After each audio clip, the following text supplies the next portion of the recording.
नमस्कार मंडळी. तर मी आहे आता लांजा तालुक्यातल्या केळंबे गावात आणि केळंबे गावात एक छोटासा गांडूळ खताचा कारखाना आहे. तिथे मी गेले होते. तर हे जे गांडूळ खत आहे ते झाडांना वापरलं जातं, शेतीसाठी वापरलं जातं. तुम्हाला जर हवं असेल तर मी दिलेल्या कॉन्टॅक्ट नंबरवरती तुम्ही कॉन्टॅक्ट करून मागवू शकता. हे जे तुम्ही बघताय हे तयार झालेलं गांडूळ खत आहे. याची प्रोसेस खूपच मोठी असते. हे गांडूळ खत तयार व्हायला कमीत कमी 35 ते 50 दिवस लागतात.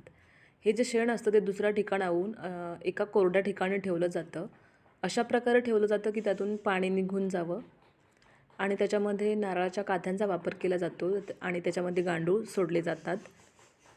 गांडळांना ऑक्सिजन घेता यावा म्हणून त्याच्यामध्ये मध्ये-मध्ये नारळाचे काथे सोडले जातात आणि एका साईडला असे लावले जातात. तर हे बघा, हे जे तयार झालेलं आहे, जे सुकलेलं आहे ते एका झाडूच्या सहाय्याने गोळा करून ठेवलं गेलं आहे आणि पुन्हा ते सुकायला ठेवलं जातं.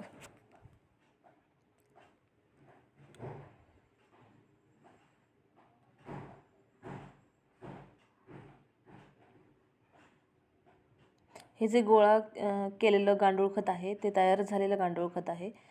ते इथून उचलून पुन्हा एका चाळणीमधून चाळून एका ठिकाणी ठेवलं जातं. म्हणजे ते पूर्णपणे विक्रीसाठी तयार झालेलं असतं. हे अशा प्रकारे वाफे केले जातात आणि त्याच्यामध्ये शेण ठेवलं जातं गांडूळ खत तयार होण्यासाठी. हे तयार झालेलं गांडूळ खत आहे.